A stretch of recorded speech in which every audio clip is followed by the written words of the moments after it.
Bonjour à tous, j'espère que vous vous portez bien. Je suis enchanté de vous retrouver pour l'épisode du coup 17 de notre émission IA et Défis. Tout d'abord, je voudrais exprimer ma joie de vous retrouver parce que ça fait 3 semaines d'absence. Normalement, ça aurait dû être que 2 semaines par rapport au travail vacances, entre guillemets. Alors, c'était plus travail que vacances, mais un petit peu vacances quand même. Mais j'ai eu un gros problème technique en déplacement la semaine dernière et du coup, ça m'a fait retarder d'une semaine la reprise dans le but d'avoir des meilleures conditions, d'accueillir déjà mon invité qui est aujourd'hui Benjamin Louche. Et je dois admettre justement que Benjamin était une véritable découverte pour moi. Je le connaissais uniquement à travers ses publications depuis quelques semaines, ses publications sur LinkedIn bien sûr. J'ai eu la chance de converser avec lui récemment et j'ai découvert un individu extrêmement érudit, intéressant, passionné par l'IA, par l'intelligence artificielle, tout comme moi.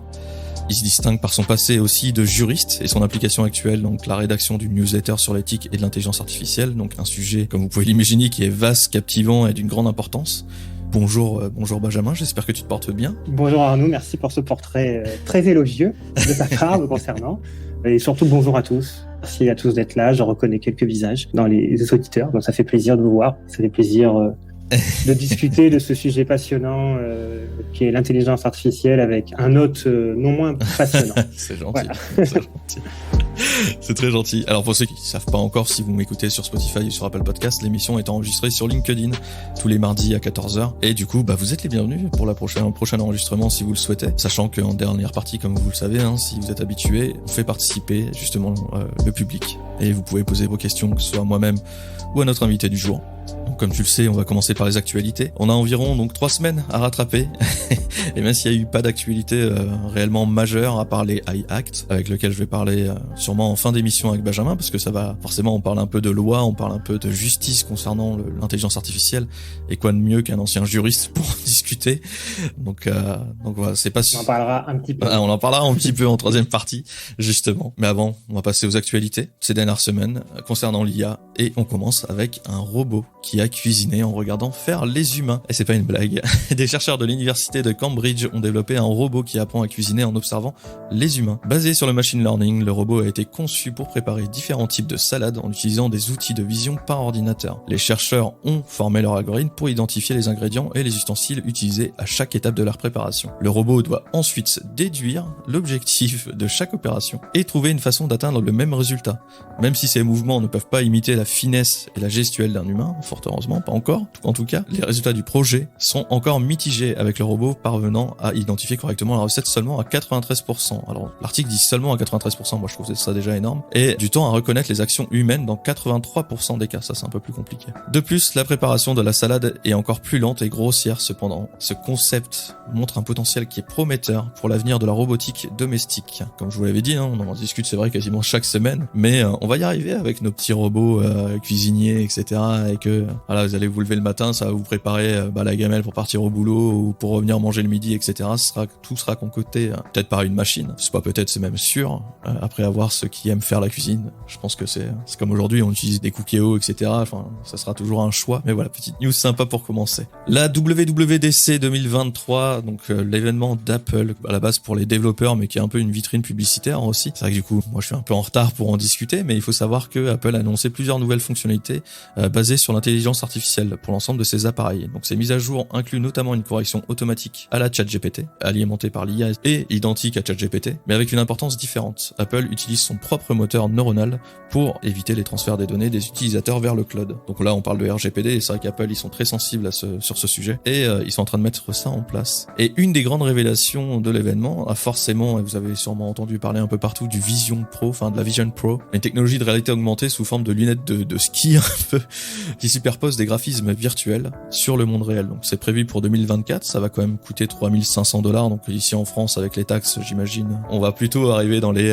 4 000 €, je pense, le casque, et donc un beau budget. Mais il faut se dire, alors moi j'ai pu regarder pas mal de vidéos, pas mal d'articles sur le casque, voyez plus ça comme un ordinateur un peu futuriste. C'est pas juste des lunettes d'AR, justement, c'est un peu plus complexe que ça. Ça fait un peu plus de choses, mais je pense qu'on est dans le tout nouveau de cette technologie, c'est le tout premier lancement du côté d'Apple. Je vois un peu ça comme la sortie du premier iPhone. Vous savez, le premier iPhone, on pouvait pas faire grand chose en soi avec, mais c'était un peu révolutionnaire et je pense que c'est un peu le même principe. Enfin, moi, en tout cas, je l'imagine comme ça. C'est pour ça que je vais pas me me ruer dessus. Si j'ai la chance de l'acquérir ou de pouvoir le tester, je le ferai forcément. Je suis très curieux de voir à quoi ça ressemble. Mais d'avoir effectivement un ordinateur juste devant ses yeux, de la taille qu'on souhaite, qui peut aussi nous immerger dans des mondes qui sont complètement virtuels et autres, c'est intéressant. C'est différent de la VR pure pour les connaisseurs, mais c'est extrêmement intéressant. Pour revenir à l'IA, ils ont annoncé aussi une amélioration du ducking, une fonctionnalité de correction automatique qui utilise un modèle de transformateur similaire à celui utilisé par OpenAI pour GPT-4. Cela permettra aux appareils d'iOS une meilleure capacité à prédire du coup les mots tout en protégeant la confidentialité des utilisateurs. Et ils ont annoncé aussi d'autres mises à jour pour les AirPods, la dictée améliorée, la messagerie vocale en direct. Alors ça, c'est-à-dire que si quelqu'un vous appelle et qui tombe sur votre messagerie, vous allez voir en direct en fait ce qu'il est en train de dire sous forme de message, ça va se montrer sur votre écran. Ce qui fait que comme ça vous allez savoir si c'est urgent ou pas. Enfin, ça peut être intéressant pour les parents comme pour le boulot ou autre. Enfin bref. La fonctionnalité FaceTime pour Apple TV, la reconnaissance d'image et le journal pour iPhone. Donc pas mal d'IA quand même qui sont mises en œuvre, en tout cas de la part d'Apple. Même si ça n'a pas été le cœur de l'événement, loin de là. Mais j'ai hâte un peu de voir ce que Apple nous réserve en termes d'AI.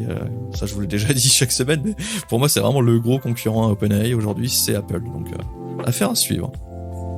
Comme les calculatrices, l'IA va révolutionner l'éducation selon Sam Altman. Donc Sam Altman, je le représente encore une fois, mais c'est le grand patron d'OpenAI qui a prédit une révolution dans l'éducation grâce à l'IA. Selon lui, des outils tels que ChatGPT transformeraient la manière dont les devoirs seront effectués, agissant comme une calculatrice pour les mots.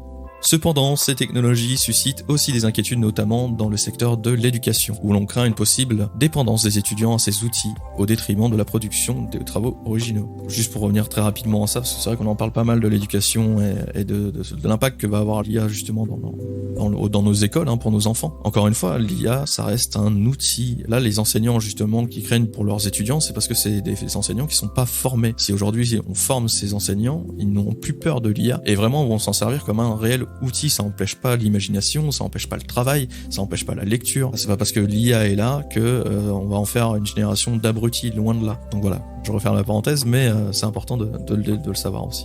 Dans le cadre de sa tournée mondiale, Altman discute des opportunités et des défis posés par l'IA générative avec des dirigeants d'entreprises et des responsables politiques. Il s'est montré confiant quant à l'élaboration de réglementations appropriées pour ces technologies tout en reconnaissant le risque de dérive potentielle. Il a également tenté de calmer les craintes concernant la disparition d'emplois humains du fait de l'IA, affirmant que de nouveaux types d'emplois émergeront. Oui, on te croit à Altman, bien sûr, il y a quand même des emplois qui vont disparaître et c'est pour ça que la prochaine news, on parle de BT Group qui annonce 55 000 suppressions de postes et 10 000 d'entre eux pourraient être remplacés par l'IA. Alors, je précise bien le remplacer par l'IA et pas le modifier. Ça, c'est un truc qui m'agace, c'est-à-dire que ces gros groupes-là, alors vous allez me dire c'est normal, c'est comme ça que ça fonctionne, pensent d'abord à de la suppression de postes pour faire des économies et pour gagner encore plus d'argent, plutôt que de faire évoluer les postes et réfléchir avec leurs salariés justement à des nouvelles façons de travailler, peut-être la semaine de 4 jours, enfin bref, il y a des solutions énormes grâce à l'arrivée de l'intelligence artificielle. Moi j'en parle avec pas mal de patrons justement de ça. Et par contre ces gros groupes-là, le premier truc auquel ils pensent c'est de virer 10 000 personnes pour se dire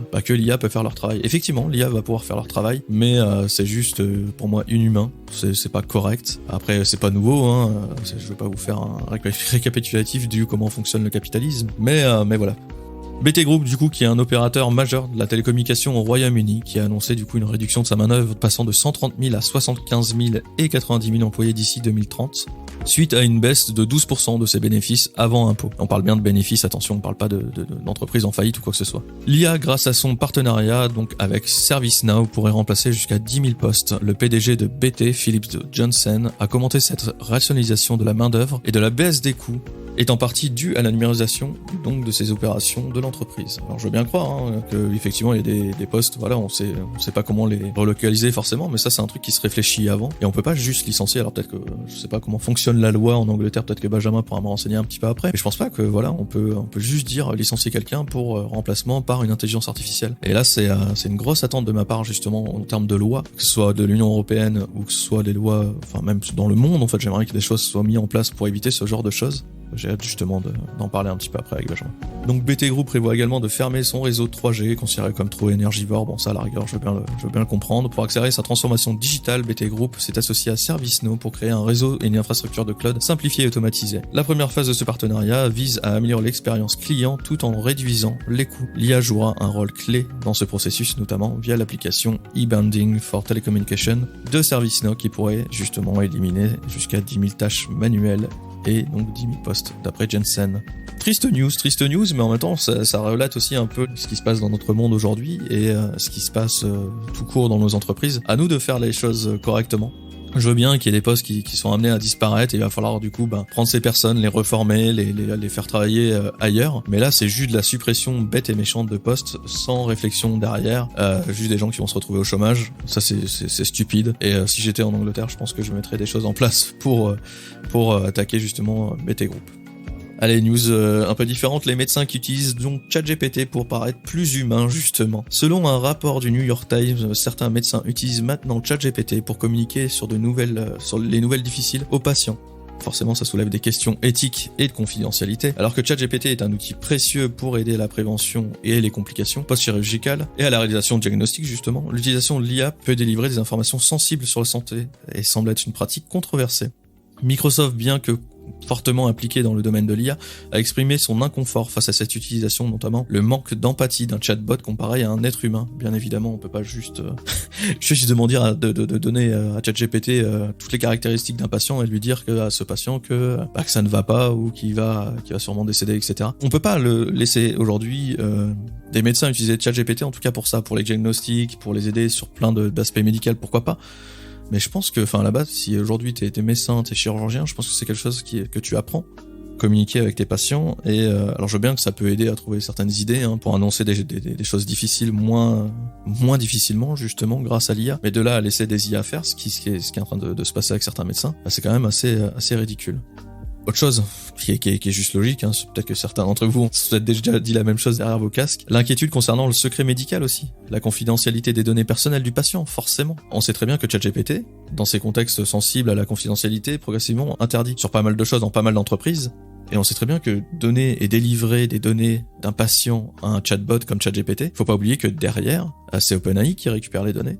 Donc ce sont des données qui sont médicales, donc qui sont strictement confidentielles. Et ça enfreint complètement du coup le serment d'Hippocrate et les lois sur la confidentialité. Et du coup là c'est un défi encore éthique de ce côté-là. Peut-être que Benjamin t'avais peut-être fait une news là-dessus, mais c'est un gros défi éthique. Et dans ce cas-là au pire je te donne un sujet, c'est gratuit.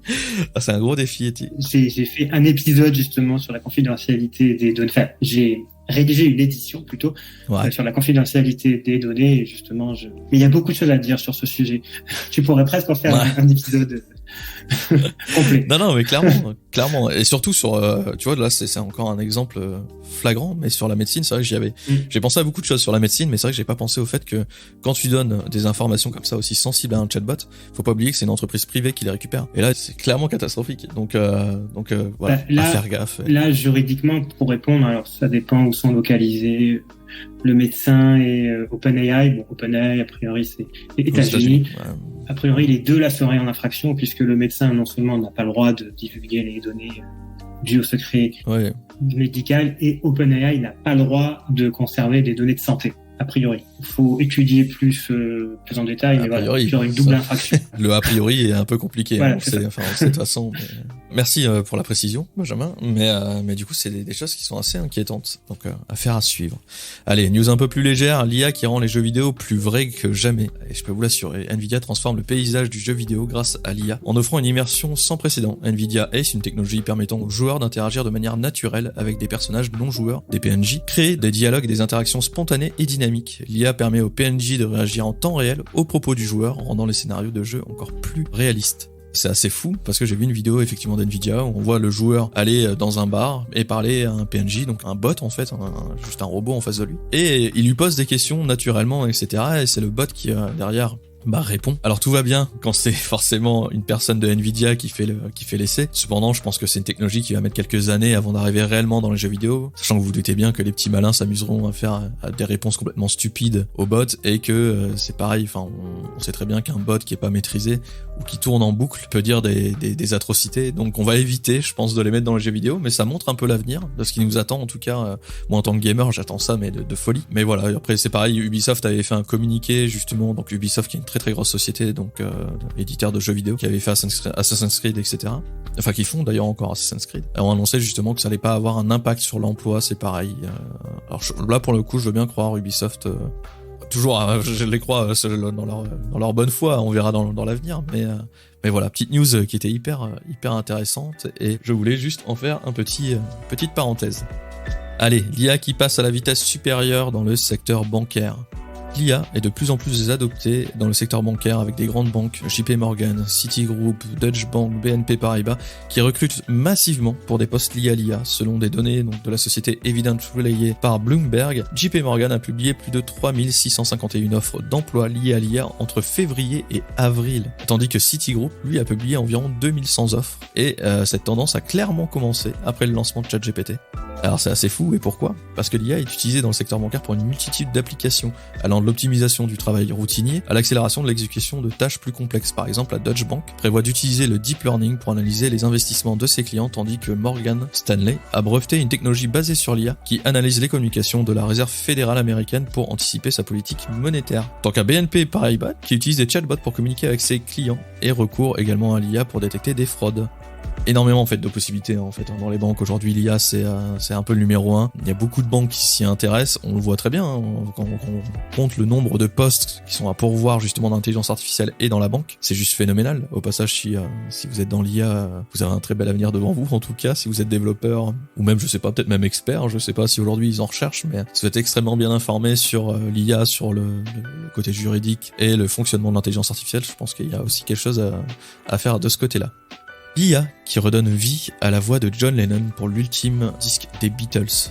Vous avez bien entendu, c'est pas une connerie, c'est clairement fait. C'est l'intelligence artificielle qui a été utilisée pour restaurer la voix de John Lennon à partir d'un enregistrement de faible qualité pour la production du dernier album des Beatles. Donc Paul McCartney a révélé que cette technologie avait été mise au point pour le documentaire sur les Beatles Get Back et a permis d'extraire la voix de Lennon d'un enregistrement sur cassette pour créer la base d'une nouvelle piste. Donc la technologie a été développée par Émile Delarey, l'éditeur de dialogue de Get Back, qui a réussi à séparer les voix des Beatles du bruit de fond et des instruments. Une approche similaire avait été utilisée pour le remastering de l'album Revolver des Beatles en 2022. Cependant, contrairement aux chansons récemment produites à l'aide de l'IA, McCartney a insinué que de nouvelles voix de Lennon ont été générées par le deepfake.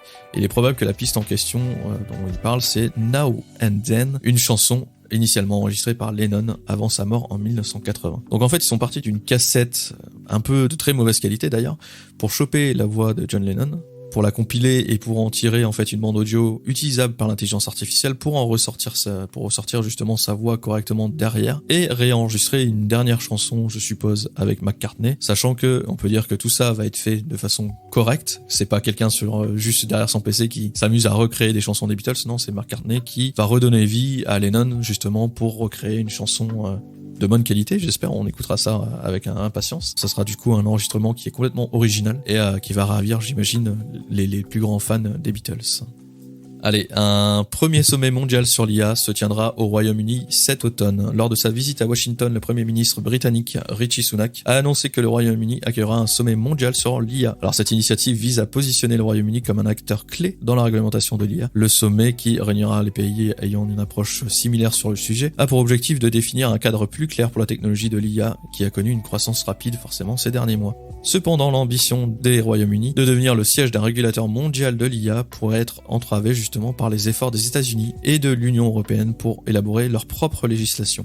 L'Union européenne qui a déjà forcément commencé à travailler sur une loi visant à réguler l'utilisation de l'IA, tandis que les États-Unis ont également montré leur soutien pour une réglementation plus stricte de l'IA. Dans ce contexte, l'issue du sommet mondial sur l'IA au Royaume-Uni, c'est pas pour demain, en tout cas pour moi. Je pense que là, c'est juste le Premier ministre du Royaume-Uni qui a voulu se faire un peu mousser en se disant tout de suite qu'ils allaient organiser le plus grand rassemblement justement de pays concernant justement des lois à mettre en place contre l'intelligence artificielle, sachant que c'est un peu prétentieux, sachant que l'IA... Le AI Act, on va en parler un petit peu après, mais est déjà en cours au niveau de l'Union européenne et les États-Unis ont déjà mis des lois en place pour réguler l'IA, sachant que voilà, on en parle tout de suite justement, les AI Act. De l'IA générative à une super intelligence hors de contrôle, donc l'article du professeur Yannick Châtelain décrit la loi de l'AI Act adoptée par le Parlement européen en juin 2023, c'est tout frais, hein. La première du genre au monde, donc c'est vraiment une première pour le coup, et il discute de ses implications de cette loi, y compris la classification des systèmes d'IA en fonction de leurs risques pour la société et les obligations imposées aux acteurs concernés. Il souligne également l'importance d'une régulation adéquate de l'IA et de ses défis associés, étant donné que de nombreux acteurs, dont Sam Altman d'OpenAI, ont exprimé des préoccupations quant au risque potentiel de l'IA, notamment la super-intelligence hors de contrôle. Alors Châtelain, donc ce professeur, parle également du risque qu'une super-intelligence autonome ce que ça pourrait représenter pour l'humanité. Et selon une étude réalisée en 2022, la moitié des chercheurs en IA, ce qui est énorme du coup parce qu'il y en a quand même pas mal en ce moment, estiment qu'il y a un risque d'environ 10% ou plus qu'un échec dans le contrôle de l'IA puisse entraîner l'extinction de l'humanité. Alors ça me fait rire, mais c'est quelque chose qui est à prendre au sérieux parce que effectivement, si la moitié des chercheurs se disent qu'il y a réellement 10% de risque pour qu'on disparaisse tous à cause de l'IA, je pense qu'effectivement il est temps qu'on mette des lois en place et très très rapidement, hein, qu'on prenne pas notre temps et qu'on mette des gens qui sont compétents aussi. Alors je dis ça comme si c'était pas le cas, mais alors l'Union européenne pour le coup, bravo encore une fois, hein, parce qu'ils ont mis vraiment des gens compétents pour réfléchir à ces sujets-là. Et j'ai hâte de voir un petit peu ce qui va en ressortir. Ils évoquent également des implications potentielles eugénistes de cette superintelligence et les dangers du transhumanisme. Enfin, ils soulignent les risques associés à l'absence de réglementation adéquate, notamment dans le domaine de la technologie d'amélioration humaine. Ils citent l'exemple de Neuralink, la startup d'Elon Musk, qui a reçu l'autorisation de tester des implants cérébraux sur des humains. Si ce type de technologie était utilisé sans réglementation adéquate, il pourrait mener forcément à l'avènement d'une société divisée entre les humains naturels et ceux qui sont augmentés. Pour le coup, on peut revenir un peu à l'univers cyberpunk. C'est un peu cette image-là qui me vient en tout cas, c'est que effectivement, on commence à avoir des humains qui sont augmentés de plus en plus. Alors c'est très bien hein, quand il s'agit de remplacer des membres pour les personnes handicapées, les faire remarcher quand on est tétraplégique, etc. Ça, je l'encourage à 2000%. Par contre, une personne en bonne santé aujourd'hui, augmentée avec une puce dans le cerveau, etc., avec des implants un peu bioniques, hein, c'est plus de la science-fiction aujourd'hui, hein, c'est réaliste. Bah ça me fait un petit peu peur effectivement. J'ai un peu des doutes sur ce qui va se passer en tout cas et comment l'humanité va intervenir et comment l'humanité va réagir par rapport à tout ça. Là, c'est vrai qu'on a vu, hein, Elon Musk a eu l'autorisation, ce qui est assez fou, d'implanter des puces dans les cerveaux humains, sachant qu'avant c'était dans les cerveaux de singes, et on sait qu'il y a plusieurs cobayes de cette expérience qui sont décédés justement. Donc plusieurs singes qui sont décédés à la suite de ces expériences avec ces puces. Alors j'ai un peu peur de ce qui va se passer par la suite, mais on verra. Il sera peut-être pas étonnant plus tard, vous savez, d'avoir une puce sous la peau qui nous permettra de contrôler à distance juste avec la pensée votre téléphone. On l'a vu, hein, il y a des expériences qui se font énormément sur la pensée pour le contrôle justement d'exosquelettes, de fauteuils roulants, etc. Donc c'est fort possible que demain vous ayez des smartphones où il y a même plus besoin d'utiliser son doigt et que tout se fasse par la pensée. Et, enfin voilà, on peut imaginer des tonnes et des tonnes de choses sur l'IA et sur ce qui peut être fait avec l'AR, etc. Voilà pour les news. J'ai pas été court, je suis désolé. Enfin non, je suis pas désolé parce que je pense que vous êtes là aussi pour ça. On est à jour maintenant sur les news. Alors il y a pas mal de petites news aussi que j'ai pas mis dans l'épisode d'aujourd'hui parce que pas forcément intéressantes ou pas forcément pertinentes. Mais voilà, je suis toujours ça de très très près. Vous inquiétez pas, je suis toujours en veille active tous les jours. Et la semaine prochaine, on rattaque les news semaine par semaine, comme d'habitude. Deuxième partie, forcément. Rebonjour Benjamin. Rebonjour Arnaud. Pour commencer, tu vas nous parler un petit peu de ton parcours. Qui tu es, qu'est-ce que tu fais là? Qu'est-ce que je fais là? Raconte-nous un peu. C'est une bonne question. Il y a 6 mois, tu m'aurais dit que je parlerais d'intelligence artificielle dans un podcast en live sur LinkedIn. Je t'aurais pas cru. Donc, j'ai un parcours assez pas linéaire.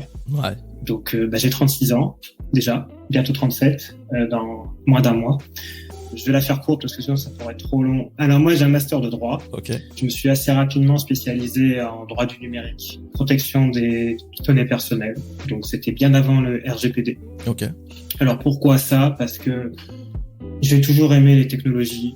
Même à l'époque, en 2010, j'avais déjà entendu parler d'intelligence artificielle, par exemple. Okay. Même si c'était vraiment, c'était juste des théories, et il y avait beaucoup de choses qui se passaient en coulisses, mais le grand public n'en savait rien.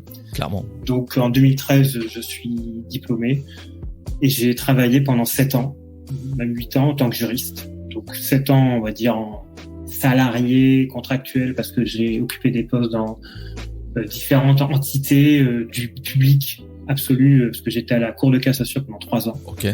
Et là-bas, notamment, je m'occupais de tout ce qui était innovation et nouvelles technologies à la Cour. Alors, pour ceux qui savent, en 2016, à l'époque, il y avait une loi qui obligeait à l'open data des décisions de justice. Donc, en gros, c'est rendre toutes les décisions de justice en France accessibles à tous. Mmh. Et donc, il y avait des dispositions juridiques à analyser, notamment sur tout ce qui est protection des données personnelles, sur comment anonymiser une décision sans rendre le récit impossible à lire. Ouais.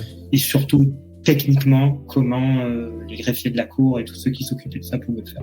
Donc le décret, je crois, est paru finalement 6 ans plus tard, parce que je crois que c'est en 2022 qu'on a acté l'open data des décisions de justice, donc j'étais parti depuis bien longtemps. D'accord. Avant la Cour, j'étais à la SNCF, et après la Cour, j'étais juriste unique pour une PME. D'accord. Qui était spécialisée dans l'hébergement de données de santé dont on parlait Ouais. Et c'est pour ça que je connais un peu le sujet. Voilà, donc qu'on peut pas. Alors en France, pour le coup, qu'on peut pas faire ce qu'on veut pour les données de santé, c'est très encadré à la fois par le RGPD d'abord, donc qui est applicable depuis mai 2018, et aussi par les législations nationales. Et en France, c'est une des plus dures au monde. Ouais, c'est vrai. Ça, c'est jusqu'à fin 2018. Ok. Donc là, à cette époque, tout change puisque mon épouse m'annonce qu'elle a un projet d'expatriation avec son agence publique au Monténégro. Donc, je quitte mon emploi salarié pour la suivre. Voilà. Donc, c'est à ce moment-là que je deviens indépendant. Donc, depuis début 2019, je suis indépendant. Alors, je ne peux plus exercer en tant que juriste. Donc, j'ai dû me réinventer petit à petit. D'abord, ce que j'ai fait, ce que je suis toujours aujourd'hui, j'ai découvert la blockchain et les crypto-monnaies. Je t'ai dit, j'étais un peu geek sur tous ces sujets. Je crois que c'est un sujet que t'aimes bien aussi. Ouais, j'aime beaucoup. Ouais. Et donc, voilà. Donc, je connais le sujet depuis, disons, 2007-2017. J'avais un blog à l'époque et par contact, aussi un peu de chance, je me fais connaître. Et donc, j'ai rédigé plus de 300-400 articles sur le sujet. Et je suis pas devenu une référence. Il y a des gens beaucoup plus connus que moi sur le sujet, mais c'est une personne écoutée, on va dire, sur le sujet. J'ai fait des formations à des cabinets d'avocats, parce que j'ai quand même gardé ce lien avec le juridique. Donc, je l'ai formé au Web3. Qu'est-ce que c'est Web3? Quelles sont les applications juridiques du Web3, par exemple? Et je me suis aussi lancé sur LinkedIn l'année dernière et j'ai rajouté à tout ça tout ce qui était copywriting, ghostwriting, LinkedIn et spécialisé pour les avocats parce que je voulais toujours garder ce lien juridique. D'accord. Voilà, donc il y a depuis à peu près 6 mois, 1 an, le Web3 commence à moins m'intéresser parce que moi je suis très Bitcoin et crypto, on va dire, et beaucoup moins, voire pas du tout NFT et métaverse. Ouais, je suis pas un gamer, j'ai aimé jouer avant, mais aujourd'hui j'ai un peu lâché le sujet. Et moi, le métaverse grand public à la Facebook, j'y crois pas en fait. Voilà, t'es pas le seul. Personnel. Voilà, mais je pense que la majorité des gens n'y croient pas. Et j'ai découvert ChatGPT comme tout le monde et au début, j'étais pas sceptique, mais disons que je regardais pas ça avec un intérêt très grand, on va dire, alors qu'un ami à moi dont j'ai parlé juste après, lui, il s'est mis à fond dès le premier jour. Néanmoins, je me suis souvenu que j'avais lu des livres. J'avais lu 2 livres, notamment en 2019 et 2020.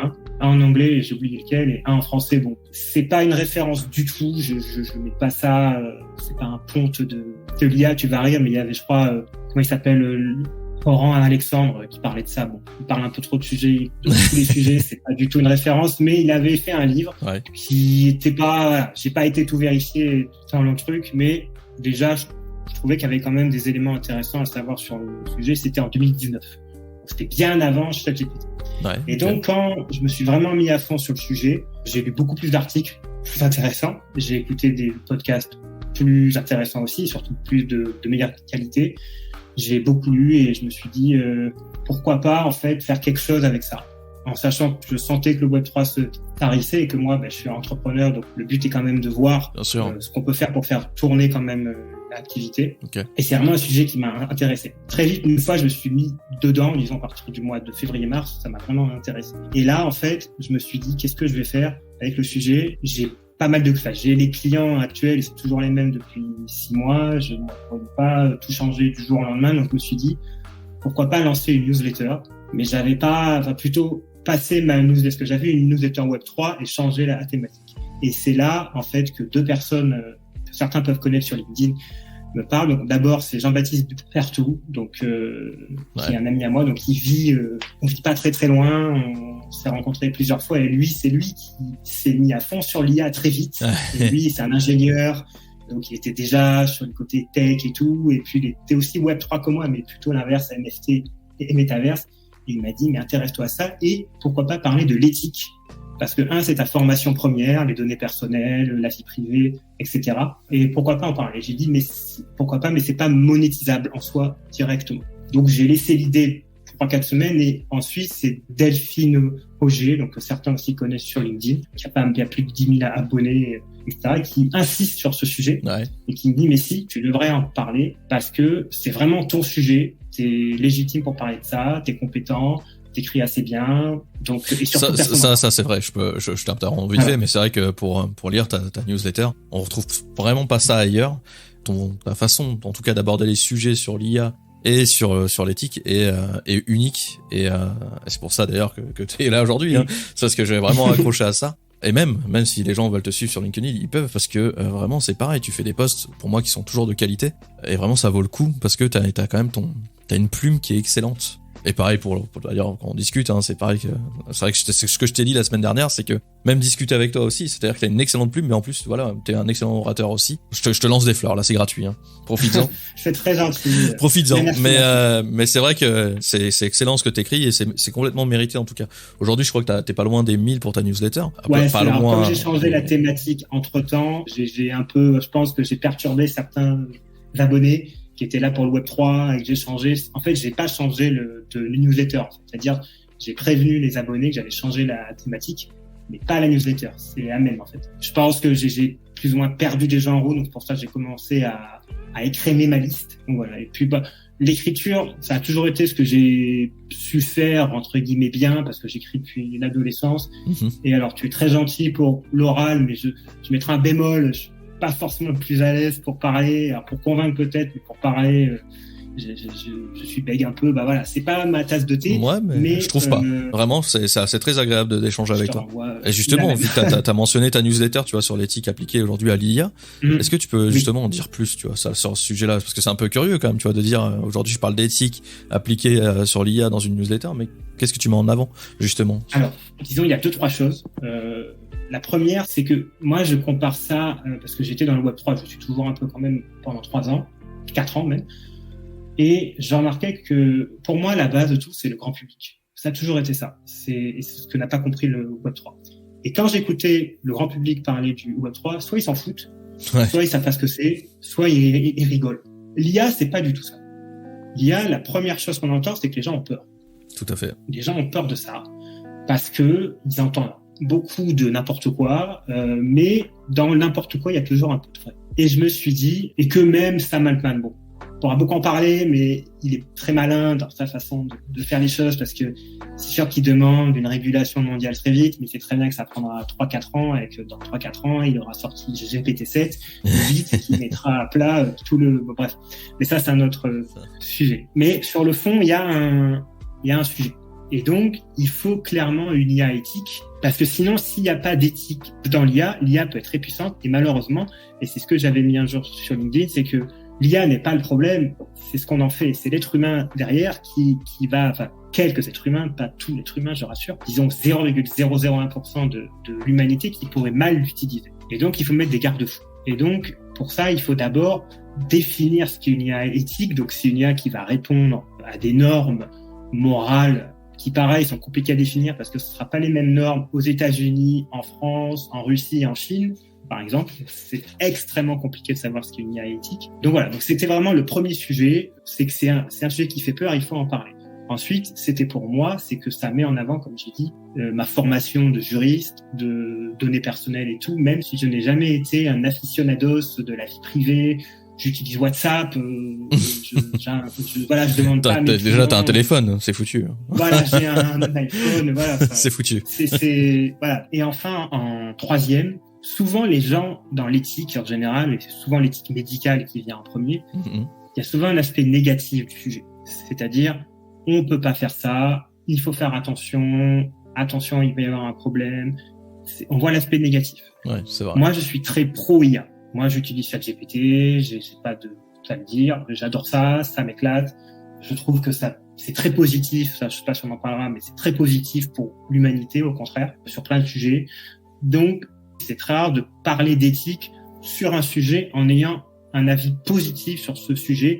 Et voilà, moi, je suis pas, et on parlera de l'IA très vite, je suis pas pour tout interdire, bien au contraire. Je suis pour mettre des garde-fous, dire attention, mais laisser le bac à sable tourner avant de tout de suite, comme le fait l'Union européenne, on bloque tout, c'est fini. Même si c'est pas exactement ça. C'est à peu près ça, donc, mais on va en parler après, effectivement. Voilà, ça, on en parle après. Donc, et le but final, on va dire, si j'y arrive, c'est que quand on parle en francophonie, en tout cas, quand on parle d'éthique appliquée à l'IA, c'est que à un moment donné, mon nom soit en mémoire. Je sais pas si j'y arriverai parce que je suis pas avocat, même si je travaille avec eux. Il y a toujours des notions juridiques qui sont très procédurales où c'est les avocats en fait qui ont le monopole en fait du conseil. juridique, en tout cas en France. Mais j'aimerais quand même que on m'associe quand même à ce sujet que moi j'adore. Là, tu vois, j'ai rédigé ma 6e newsletter cette semaine qui sort tous les jeudis matins à 8h08. Ouais. Précise. Vous la recevez dans la boîte mail. Et j'ai 20 idées encore, donc il y a vraiment... Non, mais l'éthique, c'est même infini, hein. Moi, si tu veux, je te donnerai d'autres idées, hein, mais c'est vrai, c'est hyper intéressant ce que tu dis, et sache que c'est pas forcément vrai en termes, tu disais que le conseil juridique est réservé aux avocats, etc. Ça l'était sûrement, mais pas pour ce sujet-là, en tout cas. Je te passerai un lien. Aujourd'hui, sache que l'État français cherche des experts, alors des vrais experts, hein, les experts ChatGPT du lendemain, calmez-vous. Calmez-vous, c'est pas pour vous, mais des vrais experts, on citera personne. Des vrais experts, des gens qui sont au courant de tout ce qui se fait aujourd'hui sur l'intelligence artificielle, ou au moins qui ont vraiment une idée très précise de ce qu'est l'intelligence artificielle et comment ça va intervenir dans nos vies professionnelles et personnelles.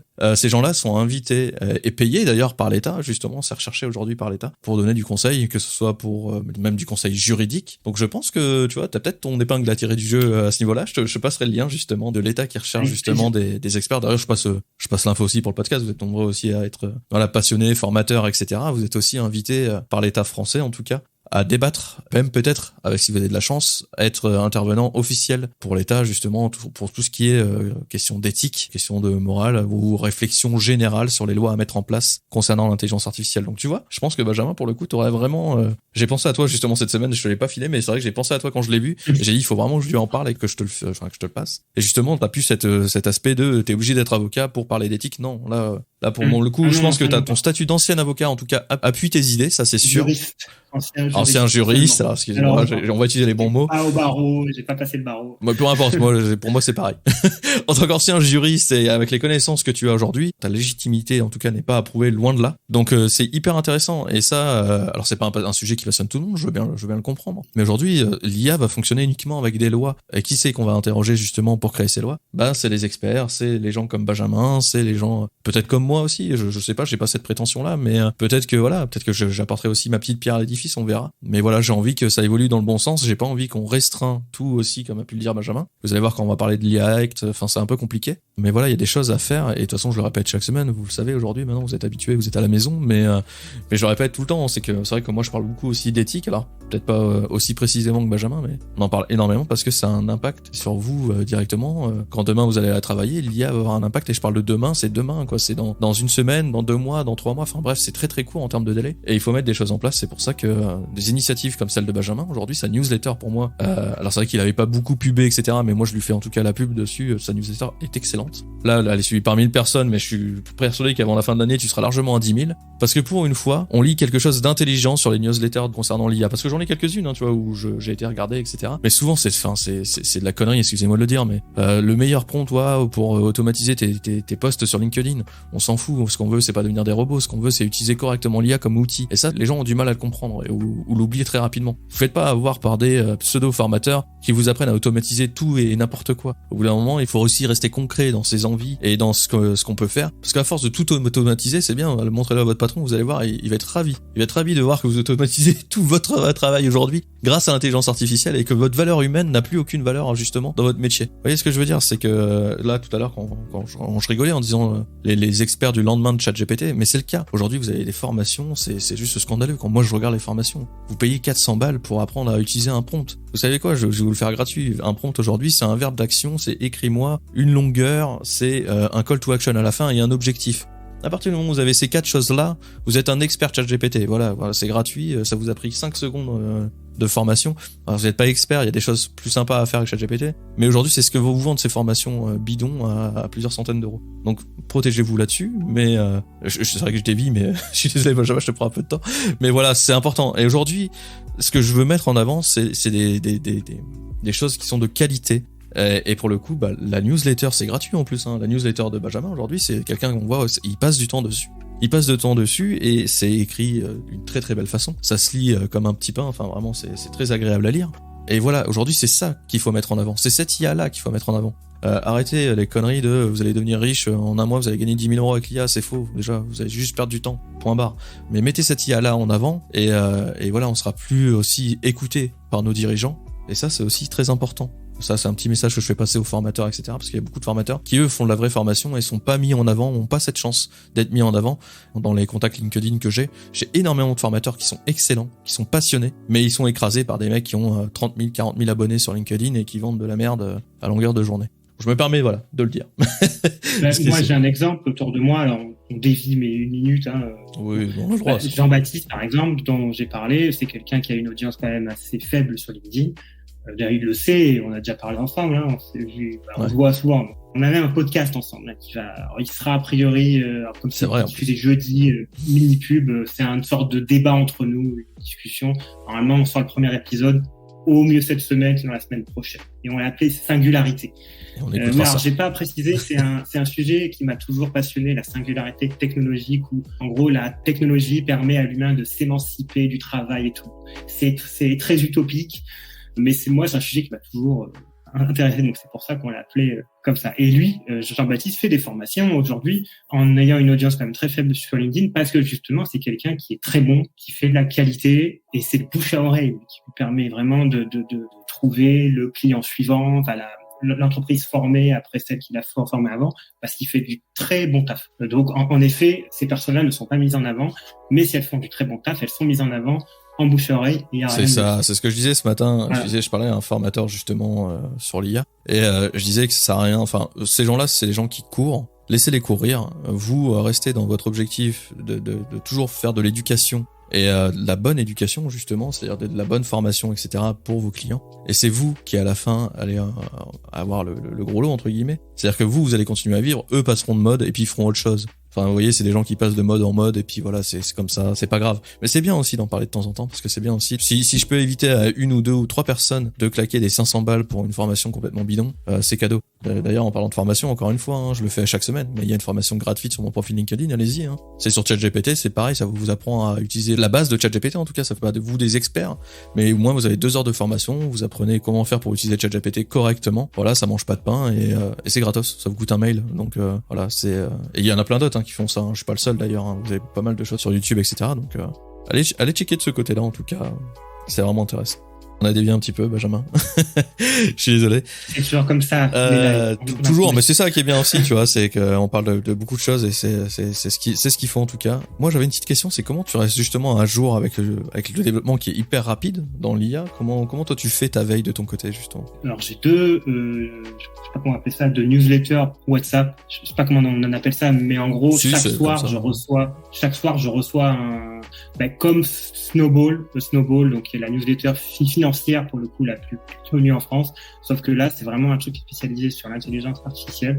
Donc tous les soirs je reçois les news. Ouais. Donc je sais ce qui se passe, voilà, les nouveautés, les infos institutionnelles et la présentation d'un site internet, d'une interface, d'une appli qui utilise l'intelligence artificielle, et voilà. Donc je découvre en fait chaque jour un outil. Ensuite, je fais des veilles sur YouTube, beaucoup. Ouais.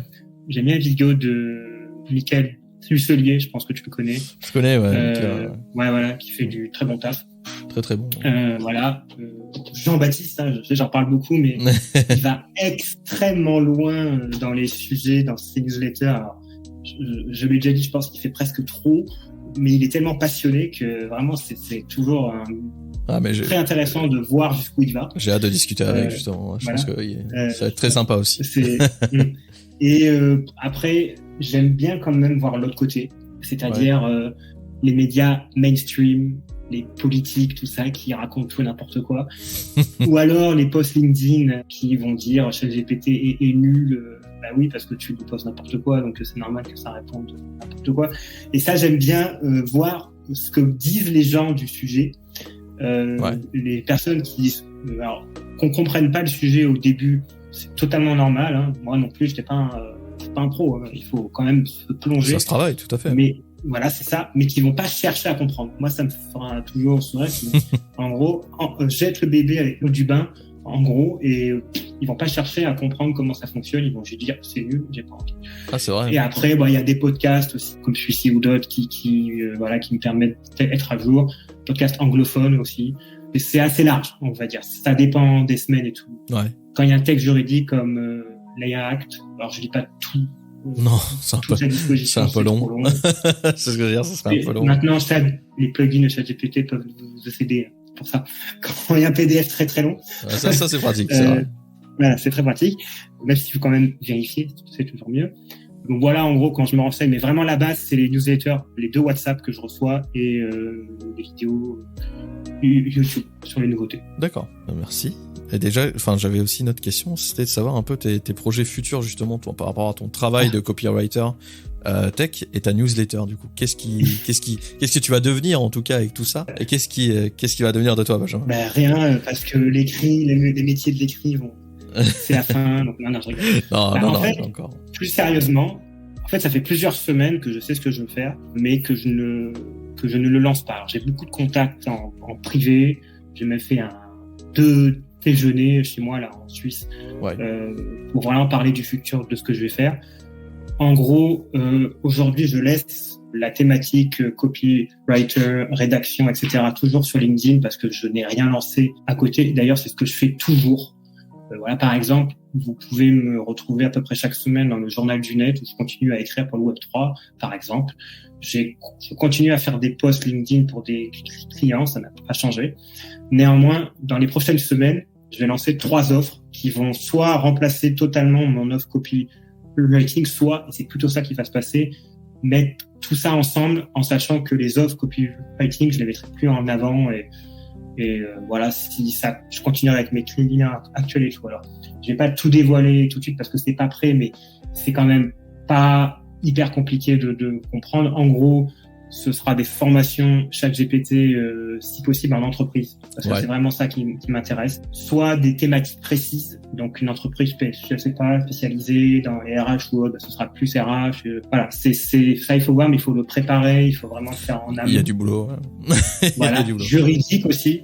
Bon, ça sera le 3e truc, mais je préfère le garder pour l'instant de ce côté, mais il y aura vraiment un focus sur ChatGPT, l'intelligence artificielle générative et le milieu juridique.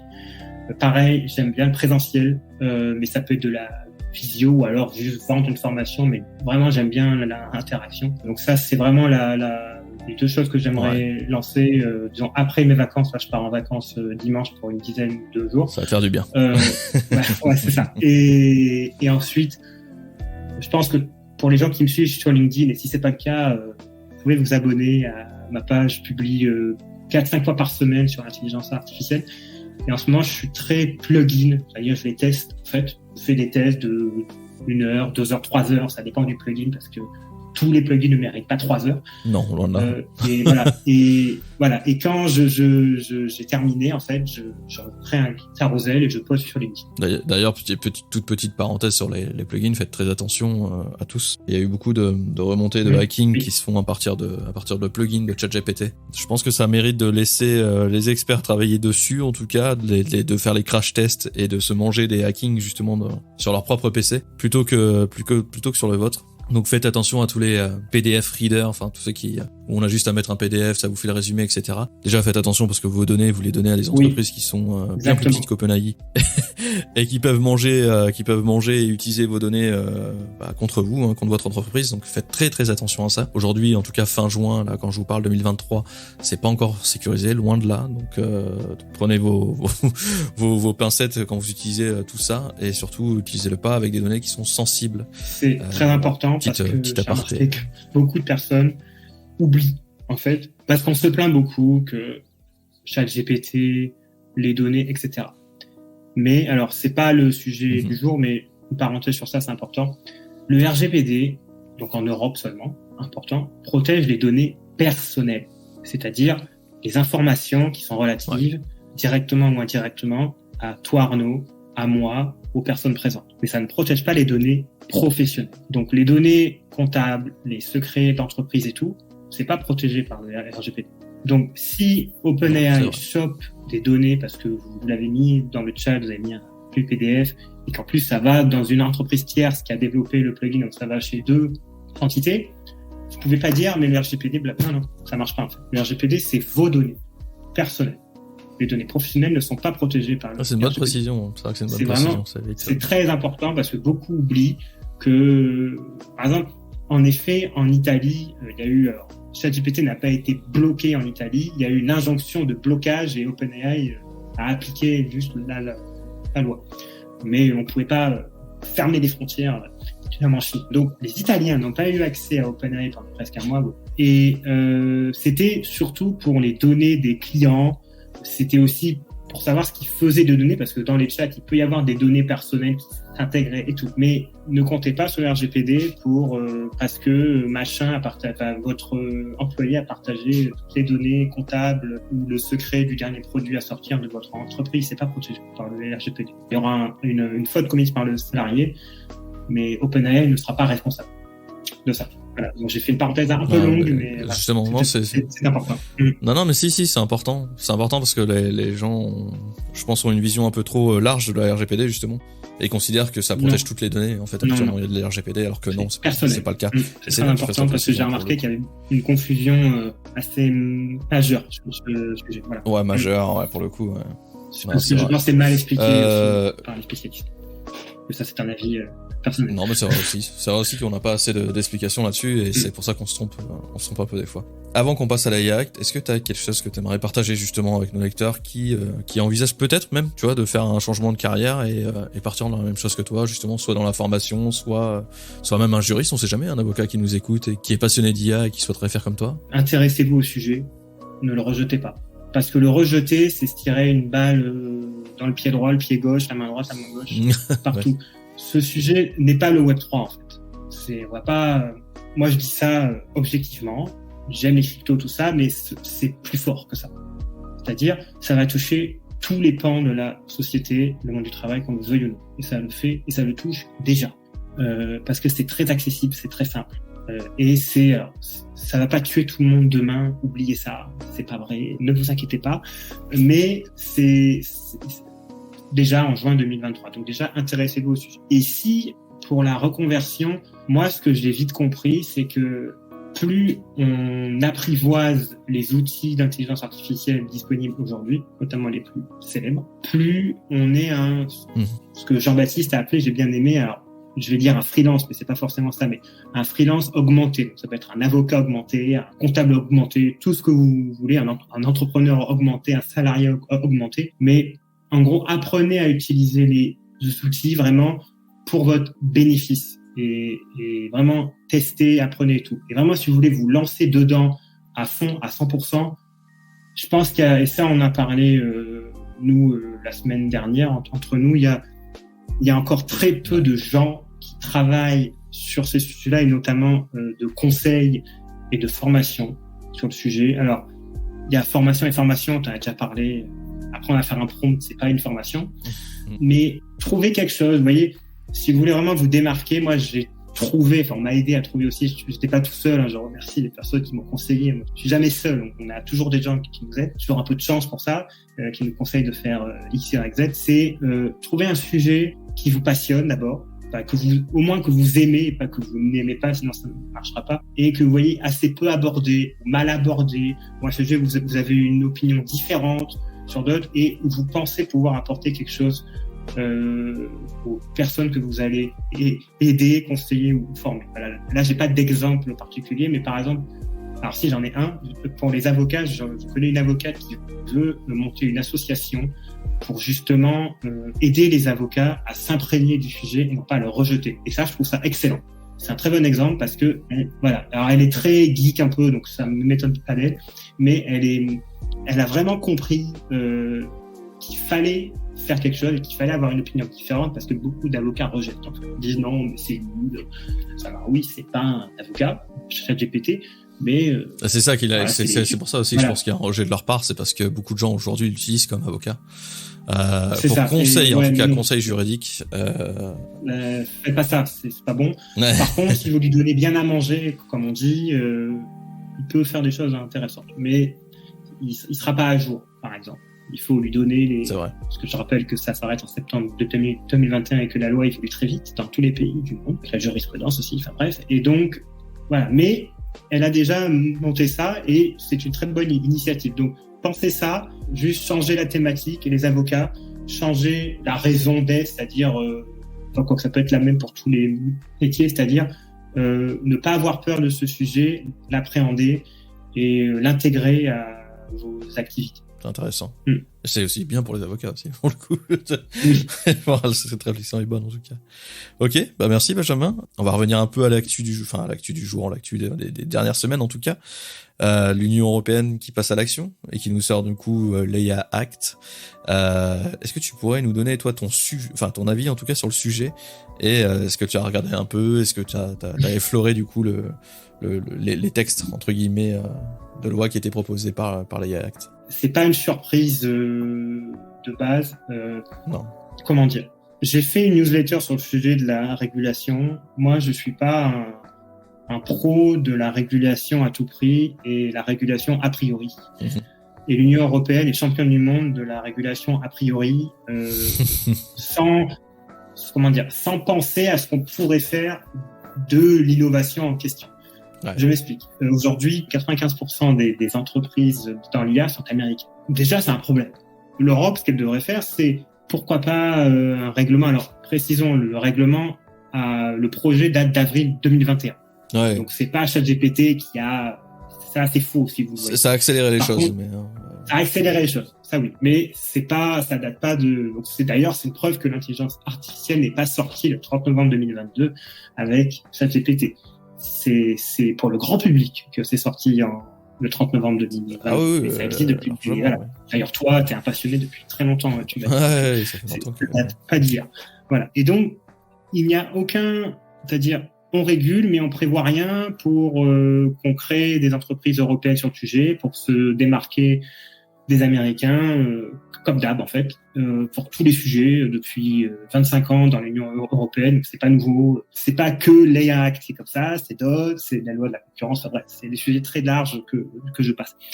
Donc déjà, j'aime pas ça parce qu'on ne prévoit pas il y a rien en contrepartie pour l'innovation. En deux, c'est vu sous un aspect plutôt négatif, comme toujours. C'est-à-dire, c'est pas bien, attention, c'est dangereux, il faut stopper ça, XYZ. Alors, c'est pas aussi négatif que ce que je dis, mais il y a peu d'aspects positifs dans, disons, la lettre du futur règlement européen. Par contre, il y a des choses intéressantes. Alors, tu en as un peu parlé, donc je vais faire vite.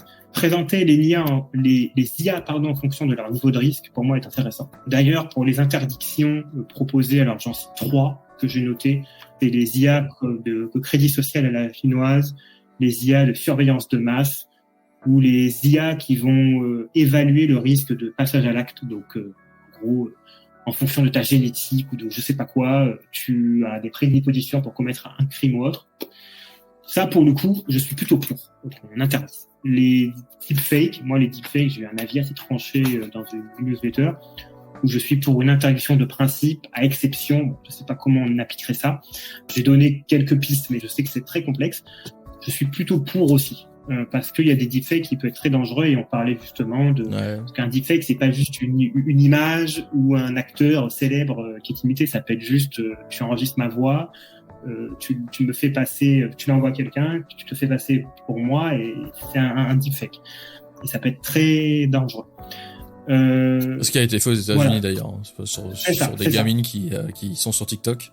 Ils ont copié leur voix et puis après ils appellent les parents et puis ils font les choses atroces. Donc ça je suis plutôt pour. Néanmoins, là j'insiste vraiment sur le côté, il n'y a pas de contrepartie pour créer un géant européen. Si on veut faire quelque chose, si on veut juste pas que OpenAI soit ultra dominant à l'avenir, parce que pour l'instant cette entreprise a beaucoup d'avance, même si on pourra pas en parler, mais l'open source va aussi jouer un très grand rôle dans les années voire les mois qui viennent. Il est important d'avoir quand même quelque chose en Europe. Et pour le coup, en Suisse, pas dans l'Union européenne, en Suisse, ici, il se passe des choses plus intéressantes, c'est-à-dire il n'y a pas de blocage a priori et il y a des startups de la médecine, par exemple, des medtech, commencent à intégrer l'intelligence artificielle pour aider à la recherche et tout. Alors là, c'est très spécialisé, mais c'est moins fermé, on va dire. En Europe, j'ai peur que toutes ces lois, et comme dans les cryptos, même si c'est un autre sujet, trop de réglementation tue la réglementation et trop de régulation empêche l'évolution.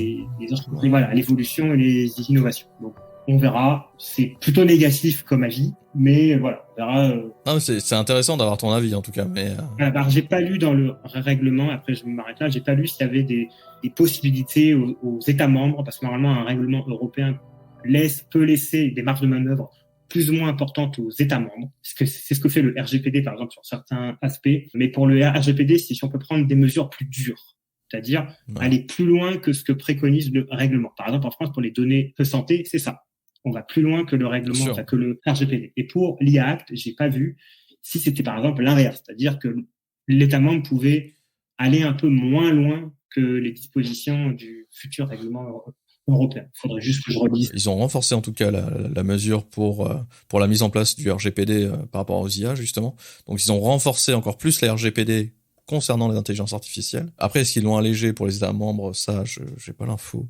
J'ai vu après qu'il y avait une transparence justement des algorithmes, savoir comment fonctionnent les systèmes d'IA pour éviter d'avoir des coquilles et des choses qui sont cachées dans le code. Et ils mettent aussi la responsabilité des entreprises, je crois que j'avais vu, qui sont responsables des actions liées au système d'IA justement, et que si ça cause un dommage à une autre entreprise, c'est par exemple OpenAI, si ça crée un dommage financier à une énorme entreprise, ça sera OpenAI le responsable et il sera responsable de ça, en tout cas aux yeux de la justice, pour faire simple. Et puis après, je sais plus s'il y avait un truc, s'ils avaient mis un accent aussi sur l'éthique aussi, je crois qu'ils avaient mis des... Oui, mais c'est plus des notions de principe. C'est ça, oui, c'était pour le développement et l'utilisation de l'IA, la non-discrimination, le respect je sais plus, discrimination et respect de la dignité, un truc comme ça, bref. Je l'ai plus exactement. Ça correspond aux IA interdites, en fait. Ça rejoint les IA interdites, crédit social, les risques de passage à l'acte, voilà. Sachant que il y en a d'autres, il y en a 6 ou 7, Sachant que c'est intéressant ce que tu disais, mais effectivement, j'avais déjà parlé d'une IA il y a déjà pas mal de semaines en plus de ça, où selon ton origine, de là où tu viens, de là où tu habites, etc., il y avait, ça calculait le pourcentage de risque que tu passes à l'acte pour un acte criminel, etc. Et c'est ça qui a été interdit aujourd'hui en Europe. Moi, juste pour donner ça va l'être. Ouais, ça va l'être, oui. Ça n'est pas encore. Mais pour ce premier, en tout cas, volet de l'IA Act, je pense qu'il y a encore énormément de travail. Ça, c'est clair. Les choses sont faites. Après, c'est vrai qu'on peut pas les blâmer. Ils essayent de faire des choses, mais pour l'instant, ça limite. Ce qu'ils ont pas pensé, c'est que ça va limiter énormément les chercheurs européens sur le développement d'intelligence artificielle et ça va forcément laisser encore une fois une longueur d'avance aux États-Unis. Parce que comme tu l'as dit, trop de réglementation, tue la réglementation et te bride tes entreprises, ce qui fait que du coup, soit elles délocalisent, soit on laisse le champ libre à la Chine qui arrive en force, au passage, oubliez pas, la Chine pour l'instant sont très discrets. Ils ont essayé avec Baidu de faire 2-3 trucs, mais on a vu que c'était un échec total. Mais c'est pas pour autant qu'ils sont morts, loin de là, ils vont sortir aussi énormément de produits avec l'intelligence artificielle, et c'est aussi des produits qui vont arriver chez nous. Est-ce qu'on a envie de ça? Est-ce qu'on a plus envie d'avoir quelque chose qui vient de l'Union européenne? En tout cas, moi j'ai envie d'avoir quelque chose qui vient de l'UE, mais faut pas rêver, pour l'instant tout ce qui est proposé est très loin d'un ChatGPT, est très loin d'un OpenAI. Donc ça, surveiller les actes, c'est pas mal, c'est pas bon encore, c'est mauvais comme tu l'as dit, c'est pas encore bon, loin de là, mais c'est une première ébauche. J'ai envie de croire que c'est une première ébauche, qu'ils retravaillent tout ça en tout cas, et qu'ils nous sortent quelque chose d'intéressant parce que c'est vrai parce qu'il y a des choses à faire en tout cas au niveau de la réglementation. Mais là, je pense qu'ils ont été un peu trop rapides pour juste sortir un texte. Et comme j'ai pu le lire dans la news de tout à l'heure, en fait, c'était juste pour une première mondiale, j'ai l'impression. Mais pas forcément réfléchir derrière aux enjeux et aux impacts énormes que ça a produit sur nos entreprises de la tech, justement françaises et européennes. Merci Benjamin pour ton avis, c'était hyper éclairant, hyper intéressant. Comme tu le sais, on est à la 3e partie, donc là, cher auditeur de LinkedIn, vous pouvez intervenir, vous pouvez lever la main sur le petit onglet de LinkedIn, vous pouvez lever la main et puis venir discuter avec nous. Alors la seule condition, c'est juste d'avoir un micro et de ne pas avoir un micro qui est compliqué pour vous entendre, mais sinon, vous pouvez venir discuter si ça vous intéresse. Benjamin, est-ce que tu as d'autres choses à dire? Est-ce que tu as des là, non, comme ça... Je réponds aux questions s'il y en a, mais là, je pense qu'on a parlé de tout ce dont on a fait un bon tour. En tout cas, c'était très agréable, en tous les cas, de t'avoir. Et j'ai vraiment apprécié nos échanges. Encore une fois, les gens, si vous voulez venir discuter, c'est maintenant, profitez-en. Après, on sera parti. Mais sachez aussi qu'on met des choses en place. Alors, je pense, moi en tout cas, j'aimerais bien qu'on regroupe un peu les personnes qui ont des projets comme ça très très spécifiques et qui sont pointus dans le domaine de l'IA. Super. Ouais, et je suis en train de mettre ça en place. Ça prendra un peu de temps, je pense. Essayer de regrouper les bonnes têtes, en tout cas, qui réfléchissent aux bonnes choses dans l'IA. Ça serait vraiment très cool. J'en profite, comme il n'y a pas... Vas-y, Benjamin, profite. Tous ceux qui sont intéressés par l'éthique appliquée à l'IA, n'hésitez pas, vous pouvez vous abonner à ma newsletter. C'est gratuit. Et a priori, je ne promets rien, mais a priori, ça le restera toujours. j'ai pas pensé à me monétiser, en tout cas pas pour l'instant. Donc c'est tous les jeudis matins que vous recevez par mail une édition. Vous avez le lien sur mon profil tout en haut.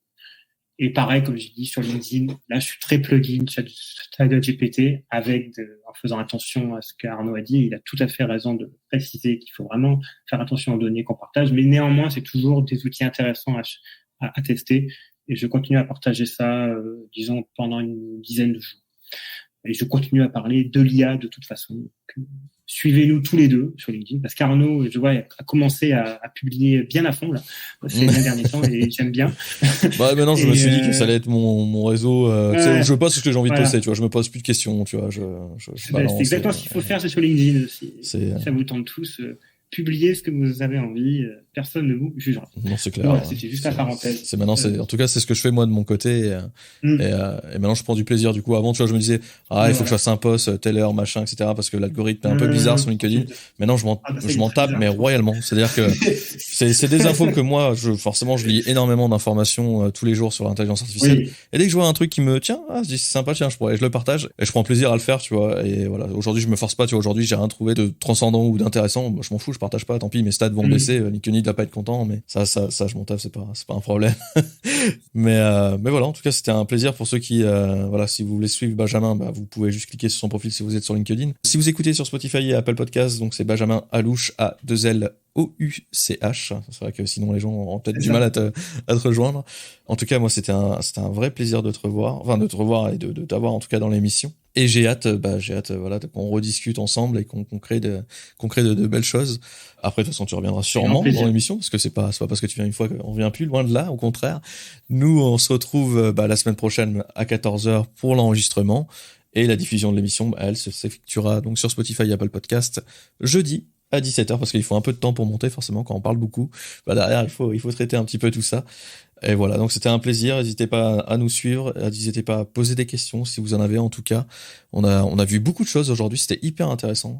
Merci Benjamin, merci à tous. Merci Arnaud, merci à toi surtout de ta confiance, et merci à tous d'être restés jusqu'au bout. Avec grand plaisir. Et on vous espère très nombreux aussi pour la rediffusion sur les plateformes. Au passage, si vous souhaitez soutenir l'émission aussi, le meilleur moyen de le faire, c'est sur Apple Podcast de mettre les 5 petites étoiles et puis un commentaire. C'est pareil, si vous avez des questions ou si vous souhaitez faire intervenir quelqu'un dans l'émission, n'hésitez pas à passer par ce moyen-là. Ça nous, en tout cas, ça m'aide moi, sachant que tout ça est bénévole et c'est juste pour le plaisir. Donc voilà. Merci à tous. Bonne semaine, bon courage pour votre fin de journée. C'était vraiment extrêmement agréable de t'avoir, Benjamin. Moi, je vous dis à la semaine prochaine et surtout, restez curieux. Ciao, ciao tout le monde.